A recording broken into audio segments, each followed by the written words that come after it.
মুস্তাফার বিরুদ্ধাচরণ করেছেন, কোরআনের অবমাননা করেছেন। আবু লাহাবকে আমার আল্লাহ নাস্তানাবুদ করে দিয়েছে।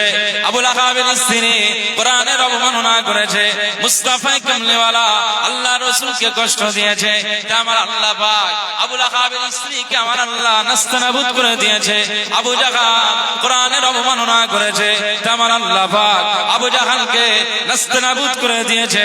এই দুনিয়ার জমিনে মুসাইলামা কাজ্জাব বলে একজন ব্যক্তি ছিল, যে নিজেকে নবী দাবি করেন, নিজেকে নবুয়তের দাবিদার করেন। না না, আমার আল্লাহ পাক এই মিথ্যা নবুয়তের দাবিদার মুসাইলামা কাজ্জাবকে আমার আল্লাহ ইয়ামামার ময়দানে আমার আল্লাহ ধ্বংস করে দিয়েছে। মুসলমানের ছেলেরা, এ নবীর উম্মত উম্মতিরা, আমার আল্লাহ পাক বলেন, যারা আল্লাহকে কষ্ট দেয়, যারা তার রাসূলকে কষ্ট দেয়, দুনিয়ার জমিনে যারা মুস্তাফা কামলিওয়ালাকে কষ্ট দিয়েছে, আমার আল্লাহ তাদের দুনিয়া আখিরাতে ধ্বংস করে দিয়েছে, বরবাদ করে দিয়েছে। তাদের সম্মান আর ইজ্জতের কোনো জায়গা পাবেন না। আবু লাহাবের নামে কোরআনের সূরা নাযিল হয়ে গেছে। আমার আল্লাহ পাক বলে দিয়েছেন, তাব্বাত ইয়াদা আবি লাহাবি ওয়া তাব। এই সূরা আপনারা পড়েছেন না পড়েন নাই? যেখানে আমার আল্লাহ পাক বলেছেন, এই আবু লাহাব আমার মুস্তাফাকে কষ্ট দিয়েছে, এই আবু লাহাব আমার কোরআনকে অবমাননা করেছে, তা আমি আল্লাহ পাক আমার পক্ষ থেকে আবু লাহাবের উপরে লানাত দিয়ে দিলাম। আমি আল্লাহ জানিয়ে দিলাম, তাব্বাত ইয়াদা আবি লাহাবি ওয়া তাব। আমি আল্লাহর পক্ষ থেকে সুস্থ হয়ে গেছিল, যে তার গোটা শরীরটা পচনে পচনে গোটা শরীরটা আমার আল্লাহ ঝাঁঝরা করে দেন, এমন একটা পর্যায়ে এসে গেছে। আবু লাহাবের সন্তানেরা আবু লাহাবের লাশে হাত দেয় না, লাশের কাছে যায় না, লাশকে ছুঁয়ে না। না না না, আমার আল্লাহ পাক দুর্গন্ধ করে দিয়েছে। আবু লাহাবের লাশটাকে আমার আল্লাহ দুর্গন্ধ করে দিয়েছে, কারণ আবু লাহাব মুস্তাফাকে কষ্ট দিয়েছে। রাসূলুল্লাহকে যে কষ্ট দেন, আমার আল্লাহ আসমান থেকে তিনি অ্যাকশন নিয়ে না। বলবেন না সুবহানাল্লাহ? আবু লাহাবের শরীরটা এত পছন্দ হয়ে গেছে, কোরআনের বিরুদ্ধে যারা কথা বলেছে তাদেরকে আমার আল্লাহ নিজে শাস্তির ব্যবস্থা করে দিয়েছে। ও মদিনায় এসেছিল, আরবের একটি প্রদেশ ইয়ামামা। এই ইয়ামামা জায়গাতে মুসাইলামা ইবনে হাবিব কাজ্জাব এই রাসূলুল্লাহর হাতে কিন্তু মুসলমান হয়ে গেছে, জানেন? মুসাইলামাতুল কাজ্জাব রাসূলুল্লাহর হাতে কালমা পড়েছিল, মুসলমান হয়েছিল। তবে এটা হচ্ছে মুখে শুধু পড়েছিল, অন্তর দিয়ে কিন্তু পড়ে না। এই মুসাইলামা কাজ্জাব অন্তর থেকে রাসূলুল্লাহকে ঘৃণা করত। সে যখন এসেছিল মদিনাতে, কিছু মানুষদের সাথে একসঙ্গে সে প্রতিনিধিত্ব করেছিল, রাসূলুল্লাহর দরবারে এসে কালেমা পড়ে মুসলমান হয়েছিল। কিন্তু সে তার চিন্তা চেতনা ছিল যে আমি নিজে একজন নেতা হব, এই স্বপ্ন তার ভিতরে ছিল। মুসাইলামা কাজ্জাব যখন নিজেকে নেতা হওয়ার স্বপ্ন দেখছে, তখন সে আর কোনো কাজ পায় না। সে কি করলো? বলছে, মুহাম্মদ সাল্লাল্লাহু আলাইহি ওয়াসাল্লাম এই দুনিয়াতে আমার আল্লাহ তাকে নবী করে পাঠিয়েছে, শুধু তাকে নয়, ওর সাথে আমাকেও নবী করে পাঠিয়েছে। যেমন নবী মুসা আলাইহিস সালামের সাথে তার ভাই হারুনকে পাঠিয়েছিল, হারুন আলাইহিস সালাম, ঠিক তেমনি ভাবে আমি মুসাইলামা কাজ্জাবকে আমার আল্লাহ এই দুনিয়ার জমিনে মুহাম্মদ সাল্লাল্লাহু আলাইহি ওয়াসাল্লামের সাথে আমাকেও নবী করে দিয়েছে। নাউজুবিল্লাহ বলে, নাউজুবিল্লাহ। কত বড় স্পর্ধা হলে চিন্তা করতে এই কথা বলতে। আপনি চিন্তা করছেন রাসূলুল্লাহ সাল্লাল্লাহু আলাইহি ওয়াসাল্লামের সামনে যে কলেমা পড়ছে সে বেঈমান তো হয়ে গেল, সেটা তো আলাদা জিনিস, আবার নিজেকে নবী দাবি করছে। এটা কত বড় বাটপাড়ি হলে আর বদমাশ হলে, দুঃসাহস হলে এটা করতে পারে। জি কি বলছেন?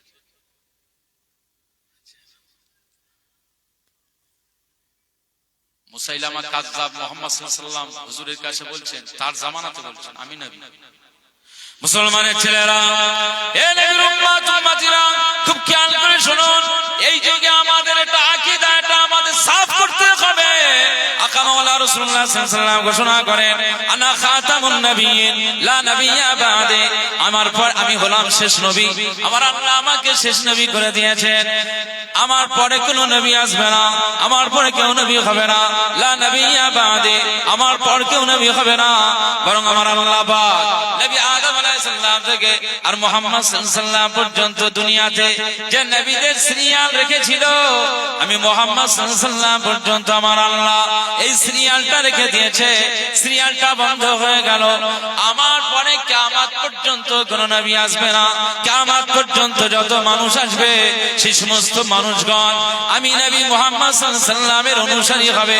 আমাকে যারা নবী বলে মেনে নেবে, আমাকে যারা রাসূল বলে মেনে নেবে, আমাকে যারা পয়গম্বর বলে মেনে নেবে, আমার যারা অনুগত হয়ে যাবে, আমার যারা অনুসারী হয়ে যাবে, আমার যারা অনুগত করবে, আকা মাওলা রাসূলুল্লাহ সাল্লাল্লাহু আলাইহি ওয়াসাল্লাম বলেন, যারা আমার অনুগত হয়ে যাবে, যারা আমার অনুগত করবে, আকা মাওলা রাসূলুল্লাহ সাল্লাল্লাহু আলাইহি ওয়াসাল্লাম বলে দিয়েছেন, কিয়ামত পর্যন্ত ওই সমস্ত উম্মত গুলোকে আমার আল্লাহ পাক নাজাতি দল করে দেবে।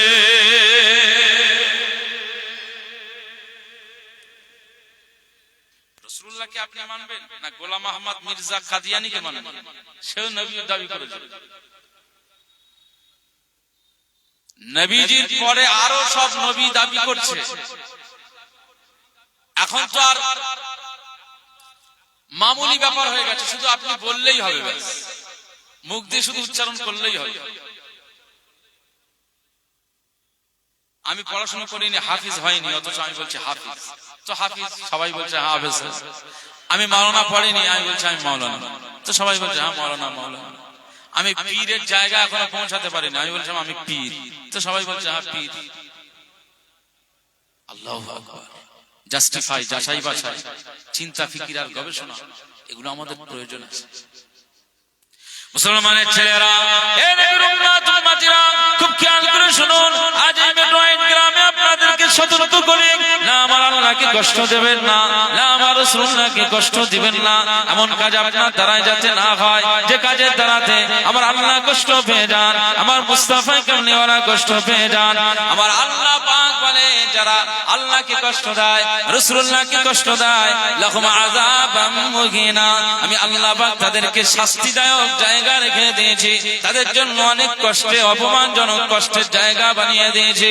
না না, আমি আল্লাহ দুনিয়া আখিরাতে আমি লাঞ্ছনা করে দেব, অপমানিত করে দেব, ধ্বংস করে দেব। মুসাইলামা কাযযাব চিঠি পাঠিয়ে বলে, এই মুহাম্মদ সাল্লাল্লাহু আলাইহি ওয়াসাল্লাম, আমি মুসাইলামা কাযযাব, আমিও নবী, তুমিও নবী, আমিও নবী, তুমিও নবী, আমি এই দুনিয়ার জমিনে নবুয়তের দাবি করছি, সুতরাং আমার এই দাবিটা তোমাকেও মেনে নিতে হবে। এ মুহাম্মদ সাল্লাল্লাহু আলাইহি ওয়াসাল্লাম, আমি তোমাকে জানিয়ে দেই, তুমি পৃথিবীর অর্ধেকটা তুমি মালিকানা, পৃথিবীর অর্ধেকের মালিকানা তুমি হয়ে যাও, আর এই পৃথিবীর অর্ধেক মালিকানা আমার দিকে দিয়ে দাও। না না, দুনিয়া তোমার অর্ধেক আর আমার অর্ধেক, এটা দুজন মিলে আমরা ভাগ করে নবুয়তের দায়িত্ব নিয়ে আমরা দুজনাই নেতা হিসাবে কাজ করে। না না না, আকা মাওলা রাসূলুল্লাহ সাল্লাল্লাহু আলাইহি ওয়াসাল্লাম পত্রের মধ্যে তিনি জবাব দিয়ে দেন, এই মুসাইলামা কাযযাব, শোনো আমার আল্লাহ পাক কি বলে দিয়েছে, এই দুনিয়ার সব মালিক হচ্ছেন আমার আল্লাহ। আমার আল্লাহ যাকে দুনিয়ার মালিক করে দেন, দুনিয়ার মহাজন করে দেন, আমার আল্লাহ যাকে ইচ্ছা তাকেই করে দেন। না না, আমার আল্লাহ পাক সূরা আলে ইমরানে বলে দিয়েছেন, কুলিল্লাহুম্মা মালিকাল মুলকি তুতিল মুলকা মান তাশা ওয়া তুইজ্জু মান তাশা ওয়া তুযিল্লু মান তাশা বিয়াদিকাল খায়র। আমার আল্লাহ পাক বলে দিয়েছেন, আমার আল্লাহ যাকে ইচ্ছা তাকে সাম্রাজ্য দিয়ে দেন, আমার আল্লাহ যাকে ইচ্ছা তাকে রাজত্ব কেড়ে নেন, আমার আল্লাহ যাকে ইচ্ছা তাকে সম্মানের আসন দিয়ে দেন, আর আমার আল্লাহ যাকে ইচ্ছা তাকে সম্মানের আসন থেকে নিচেই বসিয়ে দেন। এটা আমার আল্লাহ পাকের কাজ। সুতরাং এই দুনিয়ার অর্ধেক মালিক তুমি হবে, অর্ধেক মালিক আমাকে করবে, এটা আমি রাজি নই। বরং তোমার এই কথাটা ভ্রান্ত কথা, ভুল কথা, গুমরাহি কথা, ভ্রষ্ট কথা, আমি আকা মাওলা রাসূলুল্লাহ সাল্লাল্লাহু আলাইহি ওয়াসাল্লাম জানিয়ে দিলাম, হেদায়েতে যাও, আমার আল্লাহর দরবারে তওবা করে নাও, নিজেকে নবুয়তের দাবি করো না। আমি মুহাম্মদ সাল্লাল্লাহু আলাইহি ওয়াসাল্লামের হাতে কালেমা পড়েছো, তুমি আবার কালেমা পড়ো, তুমি আবার মুসলমান হয়ে যাও, নবুয়তের এই দাবি তুমি বন্ধ করে দাও। আমার আল্লাহকে মালিক বলে মেনে নাও। আমার আল্লাহ পাক শুধু আমাকে এই দুনিয়ার জন্য নবী বানায় নাই, আমার আল্লাহ পাক ঘোষণা করেছে আরসালনাকা রাহমাতাল লিল আলামিন। আমার আল্লাহ পাক ঘোষণা করেছে হাবিবে পিয়ারা, আয় আমার মুস্তাফা, আয় আমার কমলিওয়ালা, আয় আমার দোস্ত, আমি আল্লাহ পাক আপনাকে এই জগতের জন্য রাহমাতুল লিল আলামিন করে দিয়েছি। ছেড়ে বলবেন না সুবহানাল্লাহ। শুধু দুনিয়ার জন্য নয়, গোটা জগৎ, আসমানেরও নবী করলেন আমাকে, এই দুনিয়ার জন্য নবী বানালেন, কবর জগতের জন্য আল্লাহ নবী বানালেন, আখিরাতের জন্য মুস্তাফা কামলিওয়ালাকে আমার আল্লাহ জান্নাতের সরদার করে দিলেন। একবার জোরে বলুন সুবহানাল্লাহ। এই মুসাইলামা কাজ্জাব, সাবধান, তুমি নবী দাবি করছো, তুমি আল্লাহকে কষ্ট দিচ্ছ, রাসূলুল্লাহকে কষ্ট দিচ্ছ, আমার আল্লাহ তোমাকে ছাড়বে না।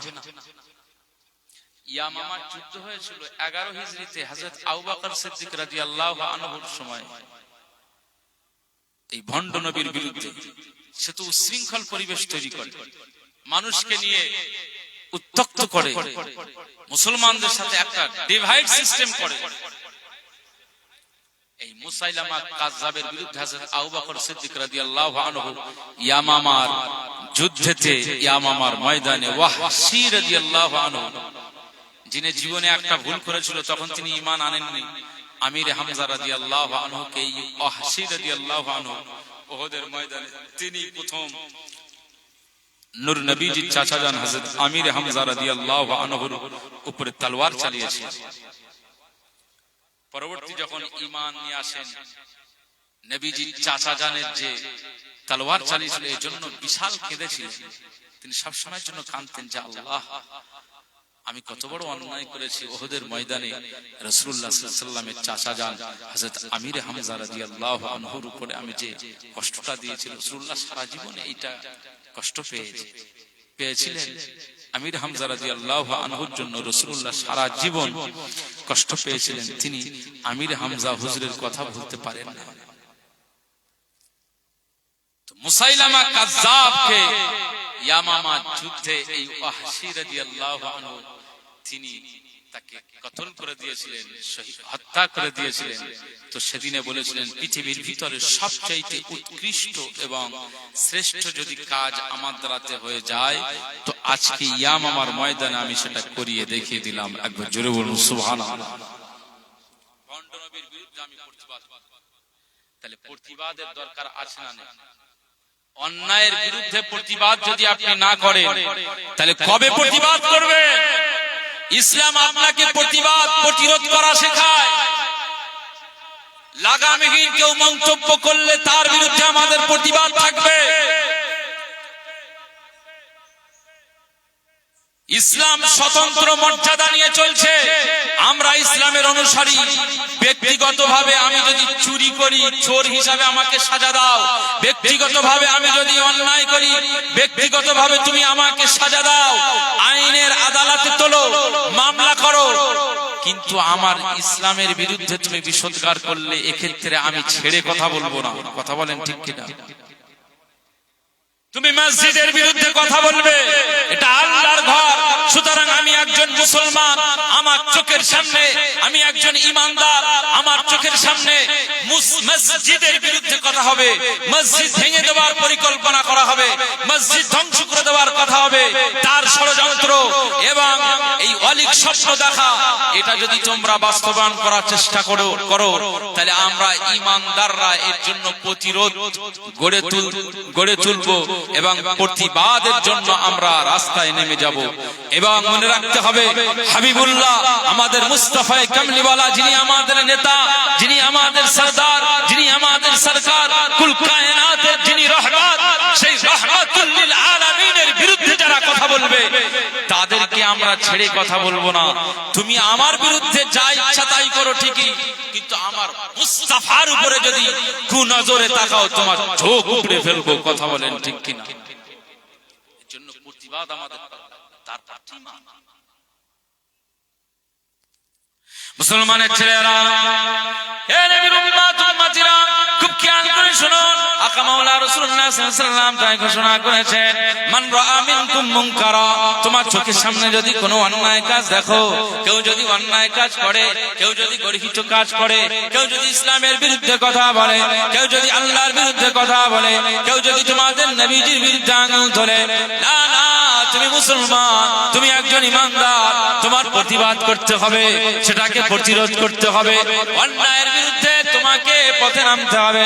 আকা মাওলা রাসূলুল্লাহ সাল্লাল্লাহু আলাইহি ওয়াসাল্লাম বলেছেন, ফালইয়ুগাইয়িরহু বিয়াদিহি, না দুই হাত দিয়ে সেটাকে বন্ধ করে দাও, রুখে দাও। তোমার শক্তি ক্ষমতা যতক্ষণ রয়েছে দুই হাত দিয়ে সেটাকে স্তব্ধ করে দাও।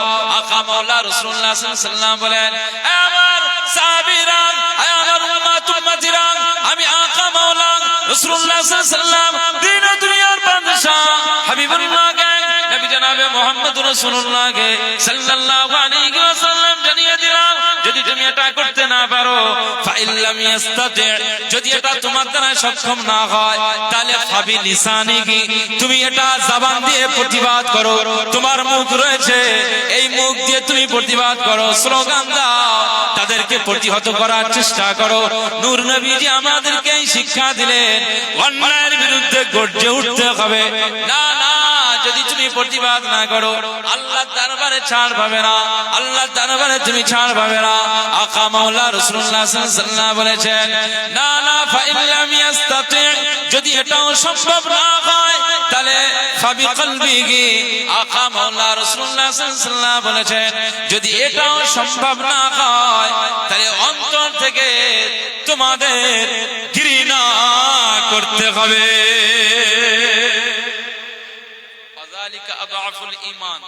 ঈমানকে টিকিয়ে রাখতে গেলে কি করতে হবে? প্রতিবাদ করতে হবে, প্রতিরোধ করতে হবে, আর অন্তর থেকে ঘৃণা করতে হবে অন্যায় কাজের। এর নাম হচ্ছে ঈমান। আযালিকা আযআফুল ঈমান। আজকে বলুন, আমি আব্দুল মুনাইম এখানে আপনাদের খিদমতে ওয়াজ নসিহত করতে এসেছি, নজরানা হাদিয়া দেবে না দেবে না? আমাকে দেবে তো? তাহলে আমি তো আপনাদের মন জয় করে চলে যেতে পারতাম কমিটি, যে কিছু বলার দরকার নাই, বেরিয়ে যাই। এসে আমি জাম্পিং মনোহরীর বিরুদ্ধে বলেছি না বলেন? এসে আমি মা বোনেদের রাস্তাঘাটে বেপরদায় চলাফেরার বিরুদ্ধে কথা বলেছি না বলেন? এটা আমার নজরে এটা নিকৃষ্ট এবং ন্যাক্কারজনক বিষয়। ইসলাম এটাকে সমর্থন করে না বলেই কিন্তু আমি এসে এটাকে প্রতিবাদ করব। আমার ক্ষমতা যতটুকু, মাইকের আওয়াজ চতুর্দিকে ছড়িয়ে যাচ্ছে, তাই আমি বললাম। এতে কমিটির কষ্ট হলো কি আপনাদের কষ্ট হলো কি এলাকাবাসীদের কষ্ট হলো, এটা তো ব্যাপার নয়। কবর জগতে সবাইকে তো মাটি চাপা দেওয়া হবে। আমি আব্দুল মুনাইম, আমাকে সোনা দানা দিয়ে চাপা দেওয়া হবে? সব মাটি চাপা। আমাদের মতো সব লাশগুলো পচে ঠুসে সব শেষ হয়ে যাবে, দুর্গন্ধ হয়ে যাবে। আল্লাহর দরবারে এখন আমরা প্রিয় হতে পারি না। যতক্ষণ শ্বাস প্রশ্বাস রয়েছে, মানুষ আমাকে আব্দুল মুনাইম বলে ডাকে, হাফেজ সাহেব বলে ডাকে, আলেম বলে ডাকে, হুজুর বলে ডাকে।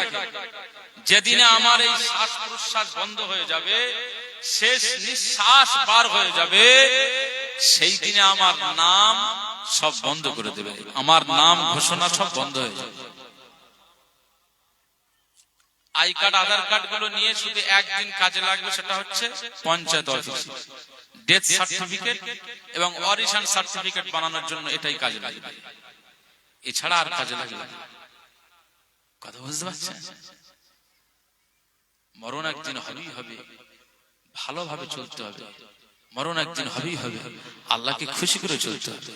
দুনিয়ার জমিনে অন্যায়ের প্রতিবাদ করা শিখতে হবে, আজকে আমাদের সমাজে এমন এমন নোংরা গর্হিত কাজ চলছে, সেই সমস্ত গর্হিত কাজ আমরা শুধু চোখেই দেখছি, কিছু বলতে পারি না। বললেই বলবে এই চাচাজি তুমি যাও, তুমি যেখানে যাচ্ছে যাও, তুমি যা, তুমি প্রতিবাদ করতে যাবে, ছেলেরা বলবে যাও, তোমার কাজ তুমি করো, জাহান্নামে আমি যাব। এরকম মানুষ বলে না? বলে আমার খবরের হিসাব তুমি কি দেবে? এরকম বলে না? যদি তোমার খবরের হিসাব তোমাকেই তো দিতেই হবে, ঠিকই তো, তোমার খবরের হিসাব তোমাকে দিতে হবে, কিন্তু তোমার অন্যায়ের প্রতিবাদ করা যাবে না, এটা তুমি কোথায় পেলে? রাসূলুল্লাহ সাল্লাল্লাহু আলাইহি ওয়াসাল্লাম তিনি তো জানেন যে কবরের হিসাব সবার আপন আপন দিতে হবে। আবু জাহেলের কাছে কালেমার বাণী নিয়ে গেছিলেন কেন? নিজের চাচা আবু তালিব যে সারা জীবন রাসূলুল্লাহর সাহায্য করেছিল না করেনি বলে? এই চাচা আবু তালিব রাসূলুল্লাহকে অনেক সাহায্য করেছে, জানেন আপনারা? কিন্তু মরণের সময় রাসূলুল্লাহ সাল্লাল্লাহু আলাইহি ওয়াসাল্লাম চাচা আবু তালিবের মাথার কাছে গিয়ে বলছেন, চাচা যান, আপনি একটু কালেমা পড়ে নেন, কারণ জীবনে আপনি যে আমার উপকার করেছেন, এই মুমূর্ষু অবস্থায় এই শেষ সময়ে আপনার মওতটা হয়ে যাবে। একবার আপনি শুধু কালেমা পড়ে নিতে পারলে আখিরাতের প্রত্যেকটি মানজিলে আপনার জন্য আমি আল্লাহর দরবারে শিকায়েত করব, সুপারিশ করব। আর আমার আল্লাহ বলেছেন হাবিবকে আমি মহব্বত করি, হাবিব যখন আমার কাছে শিকায়েত আর সুপারিশ করবে, আমি আমার হাবিবের কথাকে ফেলে দিব না, বরং মুস্তাফার কথাটাকে আমার আল্লাহ কবুল করে নেবে। একবার জোরে বলুন সুবহানাল্লাহ। আপনি শুধু জবান দিয়ে একবার পড়েন লা ইলাহা ইল্লাল্লাহ মুহাম্মাদুর রাসূলুল্লাহ সাল্লাল্লাহু আলাইহি ওয়াসাল্লাম, আপনি কেন ওদের দলভুক্ত রয়েছেন? চাচা যান, সেই আবু তালিব কালিমা পড়বে, একটু বিড়বিড় করবেই, ওদিক থেকে আবু জাহেল বলছে, আবু তালিব তুমি আজ মুহাম্মদ সাল্লাল্লাহু আলাইহি ওয়াসাল্লামের শেষ বেলায় এই মরার টাইমে তুমি ওর দিকে চলে যাবে?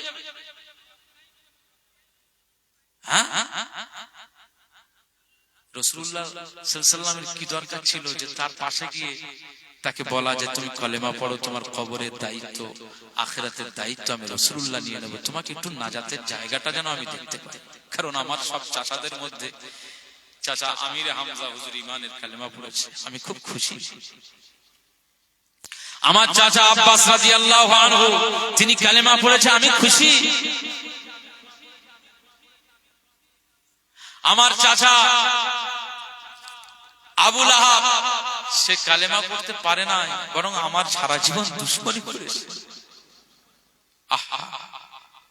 চাচা আবু তালিব সে আমার সারা জীবন দুশমনি করেছে, কিন্তু চাচা আপনি কিন্তু আমাকে সব সময় আপনার কোলে জায়গা দিয়েছেন, আপনি আমার দুশমনি করেন। আবু লাহাব আমার দুশমনি করেছে, সে ঈমান আনতে পারে না, আর আজকে আপনি আমাকে সাপোর্ট করেছেন, সহযোগিতা করেছেন, আজকে আপনার মরণটা হবে। এই সময়টা যদি একটু মুহাম্মদ সাল্লাল্লাহু আলাইহি ওয়াসাল্লামকে নবী বলে মেনে নেন, কালেমা পড়ে নেন, তো আপনার কবর জগৎ, আখিরাতের জগৎটা আমার আল্লাহ শান্তির জগৎ করে দেবে। একবার জোরে বলুন সুবহানাল্লাহ। মুসলমানের ছেলেরা, এ নবীর উম্মত উম্মতিরা, খুব খেয়াল করে শুনুন। আকা মাওলা রাসূলুল্লাহ সাল্লাল্লাহু আলাইহি ওয়াসাল্লাম এই জায়গায় বোঝাতে চেয়েছেন যে আমি তোমাকে জাহান্নামে দেখলে আমি থাকতে পারবো না, তোমার স্থানটা যেন জান্নাত হয়ে যায়। তুমি জান্নাতে থাকতে পারলে আমি আকা মাওলা তোমার ভাতিজা মুহাম্মদ সাল্লাল্লাহু আলাইহি ওয়াসাল্লাম, আমার চাচা আবু তালেব জান্নাতে থাকবে, আমি দেখবো আমার মনটা খুশি হয়ে যাবে। না না না, আমার আত্মীয় পরিজন, আমার পরিবারের মানুষগুলো জান্নাতি হয়ে যাবে, আমি দেখবো আমার মনটা খুশি হয়ে যাবে। আমার পরিবারের মানুষগুলো জাহান্নামায় যদি চলে যায়, জাহান্নামায় থেকে আমার মনটা ভালো লাগবে না। ও চাচা যান আবু তালেব, আপনি একটু কালিমা পড়ে নেন। না না, আবু তালেব কালিমা পড়তে যাবে। আবু জাহাল বলেন, না না আবু তালেব, মুহাম্মাদের পাল্লায় পড়ো না, সারা জীবন তুমি আমাদের দলভুক্ত ছিলে, সারা জীবন লাতুজ জামানাতে তুমি ইবাদত বندگی করেছো, তুমি আরাধনা উপাসনা করেছো, এখন মুহাম্মদ সাল্লাল্লাহু আলাইহি ওয়াসাল্লামের পাল্লায় পড়ে শেষ হয়েছে, মরণের টাইমে তুমি যদি মুসলমান হয়ে যাও, তাহলে মানুষ আরো বেশি বলা বলি করবে, মানুষ তোমাকে নিন্দা করবে। আবু তালেব সারা জীবন ঠিক ছিল, মরণের সময় মুহাম্মদ সাল্লাল্লাহু আলাইহি ওয়াসাল্লামের পাল্লায় পড়ে সে ঈমান এনে মুহাম্মদ দলভুক্ত হয়ে গেছে। এই সারা জীবন মরণের পরে এই নিন্দাটা তুমি শুনবে। এই আবু তালেব, না তুমি মুহাম্মদ সাল্লাল্লাহু আলাইহি ওয়াসাল্লামের ধোঁকায় পড়ে যেও না। আস্তাগফিরুল্লাহ।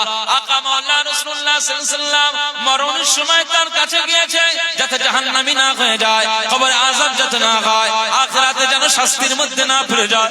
নিজের চাচা বলে কথা, মুহাম্মদ সাল্লাল্লাহু আলাইহি ওয়াসাল্লাম বলেন আমার চাচা যান যে সময় মক্কার জমিনে আবু লাহাব আমার ধ্বংস চেয়েছে, আমার চাচা আবু তালেব আমাকে কোলে টেনে নিয়েছে। মক্কার মানুষেরা যখন আমার গায়ে ধুলাবালি নিক্ষেপ করেছে, আমার চাচা আবু তালেব তিনি আমাকে তার ঘরের ভিতরে জায়গা করে দিয়েছে। না না, আমি রাসূলুল্লাহ সাল্লাল্লাহু আলাইহি ওয়াসাল্লাম মক্কার জমিনে আমি কালেমার বাণী নিয়ে গিয়েছিলাম, তারা আমার গায়ে থুতু নিক্ষেপ করেছে। আমি বাড়িতে আমি বিষণ্ণ মন নিয়ে চলে এসেছি। আমার চাচা আবু তালেব আর আমার চাচি আম্মা জান আমাকে সান্ত্বনা দিয়ে দিয়েছে।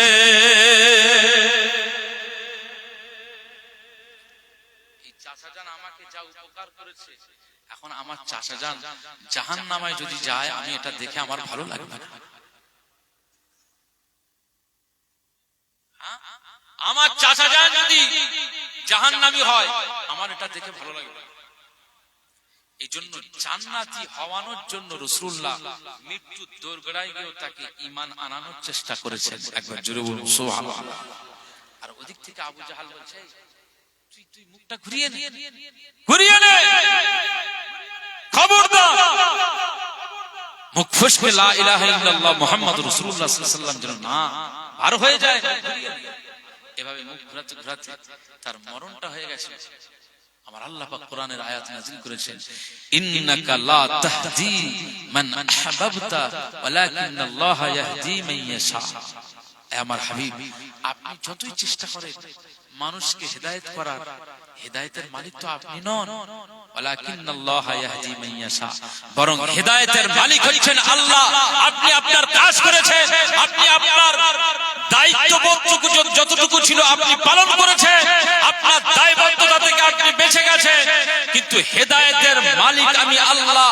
ওয়ালাকিন্নাল্লাহা ইয়াহদি মান ইয়াশা, আল্লাহ যাকে চান তাকে আমার আল্লাহ হেদায়েতের নূর, হেদায়েতের দরওয়াজা তার জন্য আমার আল্লাহ খুলে দেন। একবার জোরে বলুন সুবহানাল্লাহ। আজকে এই ওয়াজের মাহফিল, এই মাহফিলগুলো হচ্ছে, বহু মানুষ আমরা ওয়াজ নসিহতের মাহফিলে ঢুকি কিন্তু আমাদের চরিত্র বদলায় না। আসলে আমরা হেদায়েত হতে চাই না, আল্লাহ হেদায়েত দেন। হেদায়েত এটা একটা মারাত্মক চ্যাপ্টার। তুমি যদি বলো যে আমার খবরের হিসাব আমাকে দিতে হবে, এই সাবধান, এই কথা বলিস না, তুই মুসলমান, তুমি একজন ঈমানদার, এই কথা তুমি বলো না। বরং আমার আল্লাহ পাক তোমাকে কি বলেছে, ইয়া আইয়ুহাল্লাযীনা আমানুত্তাকুল্লাহ, এই ঈমানদার খবরদার এরকম কথা বলবে না, বরং আল্লাহকে ভয় করো, আল্লাহকে ভয় করো। কবরের আযাব তুমি সহ্য করতে পারবে না। মুসলমানের ছেলেরা, এ নবীর উম্মত উম্মতিরা, খুব খেয়াল করে শোনো। সেই জন্য আকা মাওলা রাসূলুল্লাহ সাল্লাল্লাহু আলাইহি ওয়াসাল্লাম আমাদেরকে শিখিয়ে দিয়েছেন, তোমরা কবরের চিন্তা বেশি বেশি করবে, আখিরাতের চিন্তা বেশি বেশি করবে, কবরের ভয় বেশি বেশি করবে, লাগামহীন কথা বলবে না। কবরের জগতের জায়গাটা তুমি জানো না, তুমি মুখ সামলে কথা বলবে। আমার কবরের হিসাব আমাকে দিতে হবে, তুমি যা উপদেশ দিতে হবে না। তাহলে ওয়াজের মাহফিলে হুজুররা এসে উপদেশ দিতে পারবে না, মসজিদের ইমাম উপদেশ দিতে পারবে না, না একজন হাজী সাহেব তোমাকে উপদেশ দিতে পারবে না, বাপ ছেলেকে উপদেশ দিতে পারবে না, মা ছেলেকে উপদেশ দিতে পারবে না। এ নবীর উম্মত উম্মতিরা, খুব খেয়াল করে শুনুন, পীর মুরিদদের উপদেশ দিতে পারবে না, শায়েখ তার ছাত্রদের উপদেশ দিতে পারবে না। এই জামানাতে না না না, এই জামানার ইমামগণেরা তাদের অনুসারীদের উপদেশ দিতে পারবে না, নবীরা তাদের জাতিদের উপদেশ দিতে পারবে না। তোমার কথা তো এটাই বোঝা যায়। না না না, তুমি চিন্তা করো যে আমি পারি না, এটা আমার ভুল হয়ে গেল, দোয়া করো আমি যেন এই নোংরা কাজ থেকে ফিরে আসতে পারে, গুনার কাজ থেকে ফিরে আসতে পারে। এই কথা তোমার বলার দরকার ছিল, কিন্তু তুমি উল্টা কি বলো, আমার এই কবরের হিসাব আমাকেই দিতে হবে, তুমি যেখানে যাচ্ছে যাও।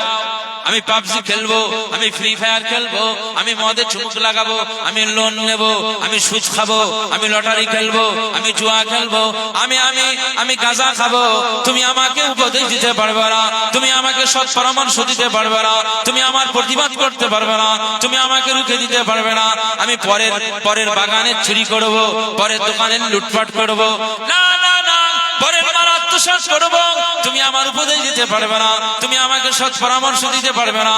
কোথায় তোমার এই আইন পেয়ে গেছো? বরং আমার আল্লাহ পাক বলে দিয়েছে এই দুনিয়ার জমিনে তোমাদের কাজ হচ্ছে ইয়ামুরুনা বিল মারুফ ওয়া ইয়ানহাউনা আনিল মুনকার। পৃথিবীর জমিনে আমি আল্লাহ পাক মানুষদেরকে তো পাঠালাম, তারা যেন একে অপরের সৎ পরামর্শ দেয়, সৎ কাজের আদেশ দেয়, আর অসৎ কাজ থেকে নিষেধ করে। তারা যদি এই কাজগুলো করে, মানুষ যদি উপদেশ পেয়ে যায়, উপদেশে মানুষ অনেক উপকৃত হয়ে যাবে। আর যারা উপকৃত হয়ে যাবে, আমি আল্লাহ তাদেরকে নাজাতের জায়গা বানিয়ে দেব। উপদেশ দিয়েছিলেন আবু বকর সিদ্দিক রাদিয়াল্লাহু আনহু, তিনি ঈমানের কালেমা পড়েছেন, মুসলমান হয়েছেন, নবীজির সাহাবী হয়ে গেছেন, জান্নাতি হয়ে গেছে। এই উপদেশ মেনেছিলেন বলেই তো উসমান গনি রাদিয়াল্লাহু আনহু জিন্নুরাইন হয়ে গেছে। এই উপদেশ মেনেছিলেন বলেই তো হযরত ওমর ইবনে খাত্তাব রাদিয়াল্লাহু আনহু ফারুক আযম হয়ে গেছেন। জোরে বলবেন না সুবহানাল্লাহ। আবু জাহাল তার জায়গায় রয়ে গেছে, আবু লাহাব তার জায়গায় রয়ে গেছে, উতবা সাইবা তার জায়গায় রয়ে গেছে। এই জন্য আমার আল্লাহ পাক সব সময়ের জন্য আমাদেরকে সতর্ক আর সাবধান বাণী করছেন, আল্লাহ আল্লাহ রাসূলকে কষ্ট দেবেন না। আল্লাহ আল্লাহ রাসূলকে কষ্ট দিলে আমার আল্লাহ লানাত, লানাহুমুল্লাহু ফিদ দুনিয়া ওয়াল আখিরাহ, দুনিয়া আখিরাতে আমার আল্লাহ লানাত। খুব সতর্কতার সঙ্গে আমাদের চলতে হবে। আল্লাহ আমাদের সবাইকে ঈমান আমালে বরকত দান করুন, আমাদের প্রত্যেককেই মুস্তাফায়ে কামলিওয়ালার অনুসারী হয়ে তার আনুগত্য মেনে চলবার তৌফিক দান করুন। বলুন আল্লাহুম্মা আমিন। একটু মহব্বতের সঙ্গে দরুদ শরীফ। আল্লাহুম্মা সাল্লি আলা সাইয়্যিদিনা ওয়া আলা আলি সাইয়্যিদিনা। যদি নাথ লিখতে লিখতে চোখে ঘুম চলে আসে, তুমি ঘুম পাড়িয়ে দিও রাসূল শিওরে এসে। যদি নাথ শুনতে শুনতে চোখে ঘুম চলে আসে, তুমি দেখা দিও রাসূল আমার স্বপ্নে এসে। বলুন সুবহানাল্লাহ। নবীজির কাছে আমাদের আবদার যে স্বপ্নে একবার আমার নূর নবী যেন আমাদের দিদার করে দেয়, এটা আমাদের আবদার নেতার কাছে। আর আমার আল্লাহর কাছে এটা ফরিয়াদ থাকবে যে আমরা ১৫০০ বছর পরে ঈমান এনেছি ঠিকই, কিন্তু আমাদের নবীকে আমরা না দেখেই ঈমান এনেছি, রাসূলুল্লাহ রাসূলুল্লাহ করে আমরা চিনি। কি কথা বলেন ঠিক কি? আজ মুয়াজ্জিনের মুখে আশহাদু আন্না মুহাম্মাদার রাসূলুল্লাহ,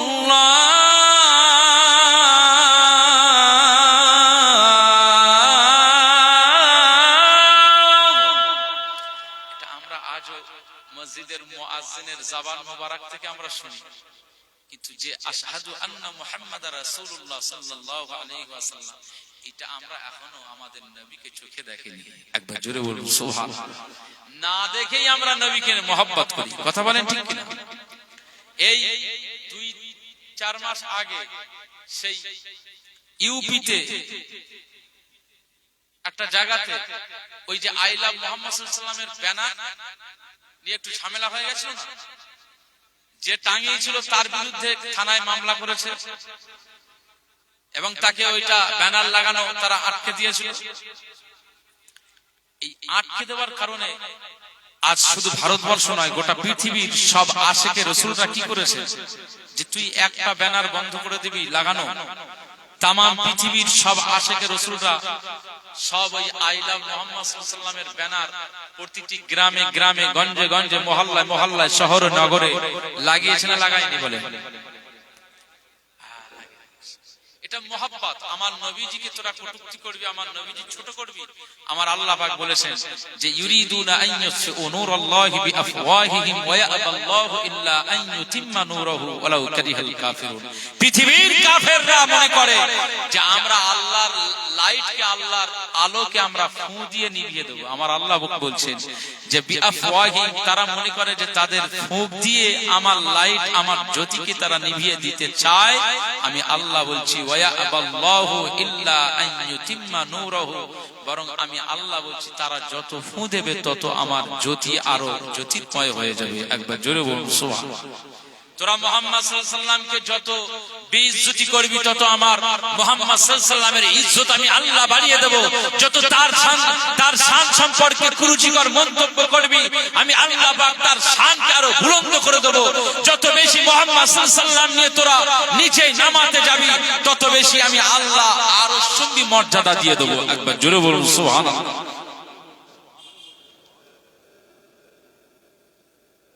এই রাসূলুল্লাহ সাল্লাল্লাহু আলাইহি ওয়াসাল্লামকে আমরা চোখে দেখিনি, ১৫০০ বছর আগে সাহাবীরা চোখে দেখেছেন, তারা চোখে দেখে আনন্দ পেয়েছে। একদিন রাসূলুল্লাহ সাল্লাল্লাহু আলাইহি ওয়াসাল্লাম আবু বকর সিদ্দিক রাদিয়াল্লাহু আনহু এবং সাহাবীদের সামনে বলছেন যে আমার তিনটা জিনিস অনেক পছন্দ। কয়টা জিনিস? তিনটা জিনিস। এক নাম্বার সুগন্ধ। এই যে আমি আপনাদের সুগন্ধ মাখিয়েছি না, আতর খুশবু মাখিয়েছি, এটা রাসূলুল্লাহর অনেক প্রিয়,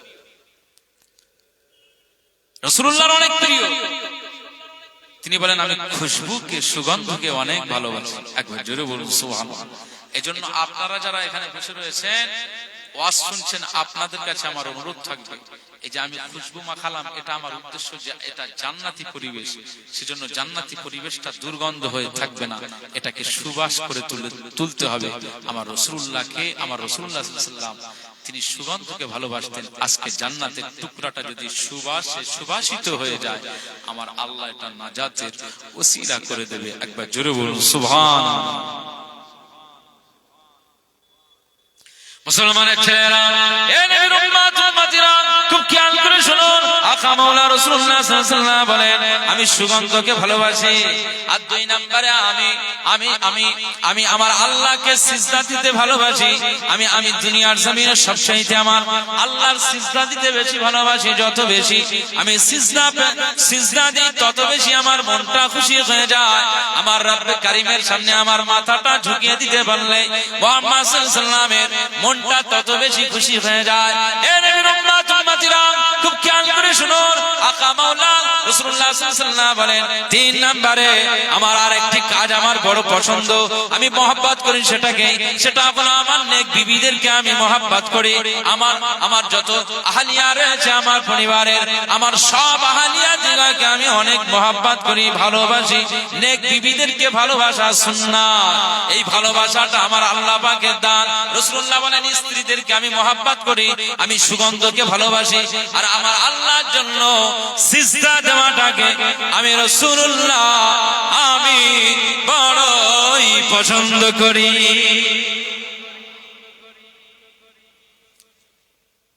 রাসূলুল্লাহ সিজদা দেওয়াটাকে বড় পছন্দ করেন। আমরা উম্মতেরা যত বেশি নামাজ কম করা যায়, যত সিজদা কম দেওয়া যায়। শুক্রবারের গত 2 দিন আগে জুমার নামাজ হয়ে গেল, 2 রাকাত নামাজের বেশি আর পড়বো না। যতই তুই বর্ণনা করিস আর ফজিলতের কথা বলিস, ইমাম সাহেব যত তুমি আমাদের 22 রাকাতের কথা আর গল্প বলো, কবলুল জুমা আর বাদাল জুমা যাই বলো, আখিরি যোহর বলো আর যাই বলো, যতই ফজিলতের কথা বলো, যে ফার্স্ট কাতারে আসলে প্রথম যে আসবে গরু উট কুরবানির সওয়াব হবে, এসব ফজিলত আমাদের আর দরকার নেই। খুতবা হবে, 5G গতিতে গোসল চলবে এবং দ্রুত আসবো মসজিদে। আমরা মসজিদে এসে খুতবা আসার সাথে সাথে যেন খুতবা শেষ হয়ে যায়, মুয়াজ্জিনের ইকামত জারি হবে, নামাজ হবে, আল্লাহু আকবার, সালাম ফেরানো হবে, কোটোতে ছেঁড়া লোট দিয়ে আর সালাম ফিরিয়ে মোনাজাত করে বেরিয়ে যাবে। আর বাদাল জুমা আখিরি যোহর সব যা হয় হয়, ওগুলো ইমাম সাহেবের মাইনে দেওয়া হয়, ও লোক পড়ুক। মুয়াজ্জিন সাহেবের মাইনে দেওয়া হয়, ও লোক পড়ুক। কমিটিরা তারা মসজিদের দায়িত্ব নিয়েছেন, তাদের একটা সম্মান রয়েছে, সেক্রেটারি, ক্যাশিয়ার, সভাপতি, ওরা পড়ুক, আমরা পড়ব না। আল্লাহু আকবার। এই সমস্ত গ্রামে চলছে না, চলে না? সব জায়গায় রাসূলুল্লাহ বলেন, যত বেশি আমি সিজদা দিতে পারি তত বেশি আমার মনটা খুশি হয়ে যায়। জোরে বলবেন না সুবহানাল্লাহ। আর তুমি নবীজির উম্মত, তুমি মানে তোমার নবীজির আদর্শ তোমার গেল কোথায়? তুমি যত কম সিজদা দিতে পারো তত তোমার মনটা খুশি হবে। রাসূলুল্লাহ সাল্লাল্লাহু আলাইহি ওয়াসাল্লাম যখন বলেছেন আমি তিনটা জিনিসকে পছন্দ করি, আবু বকর সিদ্দিক রাদিয়াল্লাহু আনহু সেই সময় বলেছেন, ইয়া রাসূলুল্লাহ, ইয়া হাবিবাল্লাহ, হুজুর আমিও তিনটা জিনিস অনেক ভালোবাসি। একবার জোরে বলুন সুবহানাল্লাহ। তিনটা জিনিস, এক নাম্বার, ইয়া রাসূলুল্লাহ, ইয়া হাবিবাল্লাহ, এই চামড়ার চোখ আমার আল্লাহ দান করেছে। এই চোখ দিয়ে আমি সূর্যকে দেখতে পাই, চন্দ্রকে দেখতে পাই, পাহাড় পর্বতগুলোকে দেখতে পাই, নদী নালা সমুদ্র আমি দেখতে পাই, সাগর সমুদ্রগুলোকে আমি দেখি, কত বনের জঙ্গলের গাছপালাগুলো দেখি, বন জঙ্গলের প্রাণীগুলো দেখি। এই জগতে আল্লাহর নিয়ামত, আল্লাহর সৃষ্টি, অনেক নিয়ামত সৃষ্টি আমরা দেখেছি, আমি দেখি। আমি আবু বকর সিদ্দিক রাদিয়াল্লাহু আনহু জানিয়ে দিলাম, আমার এই দুটো চোখ দিয়ে আমার সব সময়ের জন্য যেটা দেখতে পছন্দ করি সেটা হচ্ছে মা আমিনার কলিজার টুকরা হযরত মুহাম্মদ মুস্তাফা সাল্লাল্লাহু আলাইহি ওয়াসাল্লামের নূরানি চেহারাখানাকে আবু বকরের দুইটা চোখ দেখতে বড় পছন্দ করে। একবার জোরে বলুন সুবহানাল্লাহ। সব সময়ের জন্য আপনার দিদার পাওয়াটা আমার কাছে বড় পছন্দের বিষয়। একবার জোরে বলবেন না সুবহানাল্লাহ। চোখ হবে আমার, কিন্তু আমার চোখের দেখা হবে আপনার। একবার জোরে হবে না সুবহানাল্লাহ। দুই নম্বরে আমি আবু বকর সিদ্দিক রাদিয়াল্লাহু আনহু আমার পছন্দের বিষয় হলো যে এই দুনিয়ার জমিনে আমার আল্লাহ আমাকে কন্যা সন্তান দিয়েছেন কয়েকটা, তার ভিতরে আম্মা জান আয়েশা, আমার মেয়ে আয়েশা সিদ্দিকা রাদিয়াল্লাহু তাআলা আনহা আপনার বিবি, আপনার স্ত্রী। আমার আল্লাহ জগৎ শ্রেষ্ঠ নবীর স্ত্রী করেছেন আমার মেয়ে আয়েশাকে। আমি আবু বকর সিদ্দিক রাদিয়াল্লাহু আনহু জানিয়ে দিলাম, আমার মেয়ে যে আপনার স্ত্রী, আমার মেয়েকে স্ত্রী হিসাবে আপনি রেখে দিবেন সারা জীবন আর তাকে ভালোবাসবেন, এইটা দেখতে আমি আবু বকর আমার অনেক পছন্দ হয়। একবার জোরে বলুন সুবহানাল্লাহ। আপনি আমার জামাই হলেও কি হবে, আপনি আমার রাসূল, আপনি আমার জামাই হলে কি হবে, আপনি আমার সরদার, আপনি আমার জামাই হলে কি হবে, আপনি আমার সরকার, আপনি আমার জামাই হলে কি হবে, আপনি আমার সাকিয়ে কাউসার, আপনি আমার জামাই হলে কি হবে, আপনি আমার শাফিয়ে মাহশার, মদিনা কা তাজদার। একবার জোরে বলুন সুবহানাল্লাহ। জোরে বলবেন না সুবহানাল্লাহ। আপনি আমার আয়েশার উপরে কোনোদিন রাগ করবেন না, তাকে আপনার কোলে জায়গা করে রেখে দেবেন, আপনি বিবি হিসাবে রাখবেন আমার মেয়েকে। এইটা দেখতে আমি আবু বকর আমার বড় পছন্দ হয়। মুসলমানের ছেলেরা, হে নবীর উম্মত উম্মতিরা, খুব খেয়াল করে শুনুন। হযরত আবু বকর সিদ্দিক রাদিয়াল্লাহু তাআলা আনহু তিনি বলেন, ইয়া রাসূলুল্লাহ, ইয়া হাবিবাল্লাহ, হুজুর আমার আরেকটি বিষয় অনেক পছন্দ বিষয়, সেই বিষয়টা আমি ইনকাম করি, আমি উপার্জন করি, আমি ব্যবসা করি, আমি বিভিন্ন ভাবে রুজি রোজগার করি। লালা সেই সমস্ত অর্থ সম্পদ গুলো আমার ঘরে আমার আল্লাহ দান করে দিয়েছে, দান করে দিয়েছে। আমার আল্লাহ পাক আমার জন্য যেটা রিজিক বরাদ্দ করে দিয়েছে, ওই রিজিকটা আমি খাই দাই দুনিয়ার জন্য ব্যবহার করে, পরিবারের জন্য খরচা করে, আমার মেয়েদের জন্য আমি খরচা করি, আমার বিবিদের জন্য খরচা করে। না না না না, ইয়া রাসূলুল্লাহ, ইয়া হাবিবাল্লাহ, হুজুর আমি আবু বকর সিদ্দিক রাদিয়াল্লাহু তাআলা আনহু জানিয়ে দিলাম, আমার এই সব ইনকামের সম্পদগুলো, অর্থ সম্পদগুলো আমার কাছে রয়েছে। আর যখন আপনি আমাকে ইসলামের জন্য দিতে বলেন, যখন আপনি ইসলামের জন্য চেয়ে নেন, যখন আপনি আমার কাছ থেকে আপনার জন্য কিছু চেয়ে নেন, আমি আবু বকর সিদ্দিক রাদিয়াল্লাহু আনহু আমি জানিয়ে দিলাম আমার অর্থ সম্পদ মাল সামানগুলো আর অন্য জায়গায় খরচ করতে আমার ভালো লাগে না। আমি আবু বকর সিদ্দিক রাদিয়াল্লাহু আনহু জানিয়ে দিলাম আপনার সাহাবী আবু বকর এই তার টোটাল সম্পদটা মুস্তাফার জন্য খরচা করতে বড়ই পছন্দ হয়ে যায়। ছেড়ে বলবেন না সুবহানাল্লাহ। আমার টোটাল সম্পদটা আমার নূর নবীজির জন্য কুরবান করতে আমার বড় পছন্দ। একবার জোরে বলুন সুবহানাল্লাহ। আমার আর কিচ্ছু লাগবে না, হাবিব যাতে খুশি, আমি আবু বকর আমি তাতেই খুশি, আর হাবিব যাতে খুশি, আমার আল্লাহ তাতে খুশি হয়ে যান। কথা বুঝতে পারছেন না? সাহাবী আবু বকর সিদ্দিক হুজুর বলছেন যে আমার চর্মচোখে আমি আপনাকে দেখতে অনেক পছন্দ করি, এটা আমার ভালো লাগার বিষয়। এই ১৫০০ বছর পরে মেটুয়াইট গ্রামে আমরা আশহাদু আন্না মুহাম্মাদার রাসূলুল্লাহ আমরা শুনি, আর তার জবাবও আমরা দিই। মুয়াজ্জিন যখন আযান দেয় তার জবাব আমরা দিই না বলে? আযানের জবাব দেওয়া ওয়াজিব। খবরদার আযানের জবাবের সময়, আযান দেওয়ার সময় কথা বলবেন না, কথা বন্ধ করে দিবেন। আযানের মুয়াজ্জিনের আযান যখন হবে তার আযানের সাথে সাথে আপনিও আযানের জবাব দিবেন। আল্লাহু আকবার, আল্লাহু আকবার, আপনিও বলবেন আল্লাহু আকবার। মুয়াজ্জিন বলবেন আশহাদু আল্লা ইলাহা ইল্লাল্লাহ, আপনি বলবেন আশহাদু আল্লা ইলাহা ইল্লাল্লাহ। মুয়াজ্জিন আবার বলবেন আশহাদু আন্না মুহাম্মাদার রাসূলুল্লাহ,